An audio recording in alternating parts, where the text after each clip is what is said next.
Judicial custody ముగుస్తోంది. దీంతో rows avenue court ముందు ఈరోజు కవితను హాజరుపరచబోతున్నారు ఈడీ అధికారులు. మధ్యాహ్నం 2 గంటలకు కవితను రౌస్ అవెన్యూ కోర్టు ముందు హాజరుపరచబోతున్నారు. ఇప్పటికే ఈడీ సిబిఐ కేసుల్లో అరెస్ట్ అయి కవిత తిహార్ జైల్లో ఉన్నారు. ఈరోజు జ్యుడిషియల్ కస్టడీని మరోసారి పొడిగించే అవకాశం ఉంది.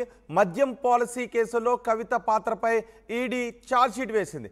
ఈ నెల 10వ తారీఖున కవితపై 200 పేజీలతో కూడిన ఛార్జ్షీట్ను కోర్టులో ఈడీ దాఖలు చేసింది. లిక్కర్ కేసులో కవిత కీలక సూత్రధారి పాత్రధారి అని ఈడీ చెబుతోంది.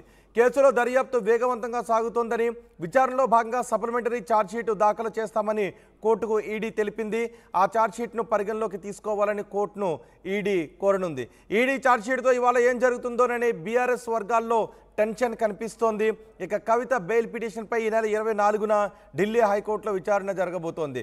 మరింత సమాచారం మా ప్రతినిధి రామకృష్ణ అందిస్తారు. రామకృష్ణ, కీలక పరిణామం చోటు చేసుకుంది. మరి ఈడీ దాఖలు చేసిన ఛార్జ్ షీట్ ను పరిగణలోకి తీసుకోవడంపై నేడు రౌస్ అవెన్యూ కోర్టు విచారణ చేపట్టింది. కాగా ఈ నెల 10న కవితపై 200 పేజీలతో కూడిన ఛార్జ్ షీట్ ను ఈడీ దాఖలు చేసింది. అయితే ఈ ఛార్జ్ షీట్ లో గోవా అసెంబ్లీ ఎన్నికల ప్రచారంలో కొందరు ప్రముఖులను పాల్గొన్న కొందరు ప్రముఖుల పేర్లు కూడా ఇందులో చేర్చడం జరిగింది. మరి తాజా పరిణామాలతో కేసులు అసలు ఏం జరుగుతుంది అనేది రాజకీయ వర్గాల్లో కీలక అంశంగా మారింది. కవిత జ్యుడిషియల్ రిమాండ్ కూడా ఈరోజుతో ముగియనున్న నేపథ్యంలో అసలు ఏం జరుగుతుంది, ఈ కవిత విషయంలో కోర్టు ఎలాంటి డిసిషన్ తీసుకోబోతుంది అనేది చాలా టెన్షన్ వాతావరణం రాజకీయ వర్గాల్లో ముఖ్యంగా బీఆర్ఎస్ వర్గాల్లో ఏర్పడింది. మరి కవిత కీలక సూత్రధారి అని చెప్పేసి కోర్టుకి ఇప్పుడే ఎన్ఫోర్స్మెంట్ డైరెక్టరేట్ సిబిఐ చెప్పింది. ఎటువంటి పరిస్థితుల్లో కూడా బెయిల్ ఇవ్వకూడదన్న నేపథ్యంలో ఆమె బెయిల్ కూడా తిరస్కరించడం జరిగింది. మరి దర్యాప్తు మాత్రం చాలా వేగంగా జరుగుతుంది. మరి సప్లిమెంటరీ ఛార్జ్ షీట్ ను కూడా దాఖలు చేసినట్లు ఈడీ కోర్టుకి తెలిపింది. మరి అదేవిధంగా కవిత, చన్ప్రీత్ సింగ్, దామోదర్ శర్మ, ప్రిన్స్ కుమార్, అలాగే అరవింద్ పాత్రపై ఈడీ సప్లిమెంటరీ ఛార్జ్ షీట్ ను దాఖలు చేసింది. అదే ఛార్జ్ షీట్ పై ఈ రోజు రౌస్ అవెన్యూ కోర్టులో విచారణ జరగబోతుంది. కాగా లిక్కర్ స్కామ్ లో సిబిఐ, ఈడీ తనపై నమోదు చేసిన కేసుల్లో కవిత వాటిపై బెయిల్ పిటిషన్ కూడా వేసింది రౌస్ అవెన్యూ కోర్టులో. ఆ 2 బెయిల్ పిటిషన్లు కూడా కోర్టు కొట్టివేసింది. మరి ఈ నేపథ్యంలో అసలు కవిత విషయంలో ఏం జరగబోతుంది, కవిత విషయంలో ఎలాంటి నిర్ణయం తీసుకోబోతున్నారు అనేది కూడా చూడాల్సిన అవసరం ఉంది. అయితే ముఖ్యంగా ఇక్కడ ఎన్ఫోర్స్మెంట్ డైరెక్టరేట్, సిబిఐ కూడా ఇద్దరు కూడా తమ వద్ద చాలా ఆధారాలు ఉన్నాయి. ఈ ఆధారాలతో ఉన్న నేపథ్యంలో కవితను ఎట్టి పరిస్థితుల్లో కూడా ఆమెను విడుదల చేయకూడదు. విడుదల చేస్తే మాత్రం ఆమె సాక్షులను ప్రభావితం చేస్తారు, కేసు తప్పుదోవ పడుతుంది. కేసు కీలకమైన విచారణలో ఉన్న నేపథ్యంలో కవిత విడుదల అనేది, కవితకు బెయిల్ ఇవ్వడం అనేది కేసుపై తీవ్రమైన ప్రభావం చూపుతుందని చెప్పేసి ఎన్ఫోర్స్మెంట్ డైరెక్టరేట్ ఇప్పటికే రౌస్ అవెన్యూ కోర్టుకి తెలిపింది. ఆ నేపథ్యంలోనే ఇటు సిబిఐ కేసులో కానీ ఇటు ఈడీ కేసులో కానీ కవితకు బెయిల్ అయితే మంజూరు చేయలేదు. మరి పిఎంఎల్ఏ సెక్షన్ 45 ప్రకారం తనకు బెయిల్ ఇవ్వాలి అని చెప్పేసి కూడా కవిత తరపున న్యాయవాదులు కూడా కోరారు, కవితకి బెయిల్ ఇవ్వాలని. అయినప్పటికీ కూడా ఈడీ మాత్రం అడ్డుపడింది. ఎటువంటి పరిస్థితుల్లో కూడా బెయిల్ ఇవ్వటానికి వీలు లేదు అని చెప్పేసి కూడా చెప్పింది. దీంతో ఇక కవిత బెయిల్ అనేది ఇక్కడ రౌస్ అవెన్యూ కోర్టులో చాలా కష్టమని తెలుస్తుంది. మరి దాంతో పాటు ఛార్జ్ షీట్ కూడా దాఖలు చేశారు. మరి ఈ ఛార్జ్ షీట్ పై ఈరోజు రౌస్ అవెన్యూ కోర్టులో విచారణ జరుగుతుంది.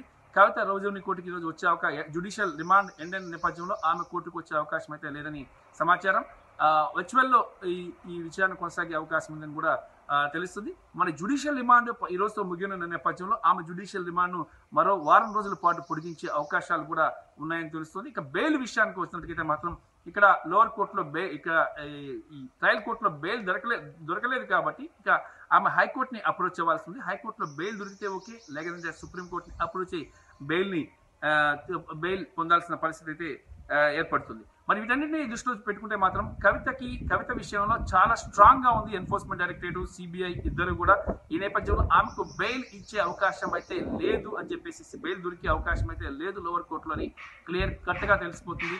మరి ఛార్జ్ షీట్ దాఖలు చేసిన తర్వాత ఆమె హైకోర్టులో బెయిల్ అప్లై చేసుకోవాల్సిన పరిస్థితి అయితే ఉందని సమాచారం. ఇక ఈ రోజు ఈడీ దాఖలు చేసే ఛార్జ్ షీట్ లో ఏముంటుంది అనేది కూడా కీలకమైన అంశమే. మరి ఏముండబోతుంది? ఈడీ ప్రధానంగా కవిత కింగ్ పిన్ అని చెప్పబోతుంది. కవిత 100 కోట్ల స్కామ్ కి పాల్పడ్డారని చెప్పబోతుంది. మరి అలాగే దాంతో పాటు ఆమె కీ రోల్ ప్లే చేశారు. మద్యం వ్యాపారాలను కూడా అరవింద్ కేజ్రీవాల్ కి పరిచయం చేశారు. మరి ఇలాంటి నేపథ్యంలో ఆమెకి కానీ బెయిల్ ఇస్తే మాత్రం ఆమె డెఫినెట్ గా కూడా కేసును పడదవ పట్టించే అవకాశం ఉంది అని చెప్పేసి కూడా ఈ ఛార్జ్ షీట్ లో పేర్కొంటారు. ఇంకా ఆమెతో పాటు ఆమె ఎవరెవరిని కలిశారు, ఎంతంత ముడుపులు స్వీకరించారు, ఎంత ముడుపు బెనిఫిట్ పొందారు, ఎన్ని వ్యాపారాల్లో ఆమె పాత్ర ఉంది, అలాగే కుటుంబ ఆస్తుల వివరాలు ఏంటి, మొత్తంగా కూడా కవిత వ్యవహారము, అభిషేక్ బోయినపల్లి, ఇక ఈ కేసుకి సంబంధించి మాగుంటి రాఘవ, ఇక వీళ్ళందరితో జరిపిన చర్చలే కానీ మీటింగ్స్ కానీ వీటన్నిటికి సంబంధించిన అన్ని అంశాలు, అలాగే సెల్ ఫోన్స్ ని ఆమె టోటల్ గా కూడా ఫార్మాట్ చేసేయటం, విచారణలో సహకరించకపోయిన అంశాన్ని కూడా ఈ ఛార్జ్ షీట్ లో పొందుపరుస్తారు. మొత్తం అంశాన్ని దాదాపుగా 200 పేజీల ఛార్జ్ షీట్ ను ఈ రోజు కోర్టుకి సమర్పించి వాదనలు వినిపిస్తుంది ఎన్ఫోర్స్మెంట్ డైరెక్టరేట్. కవిత లాయర్లు కూడా వాదనలు వినిపిస్తారు. మరి ఆ తర్వాత కోర్టు ఎలాంటి నిర్ణయం తీసుకుంటుంది అనేది వేచి చూడాల్సిందే. రామకృష్ణ, RTV, న్యూఢిల్లీ.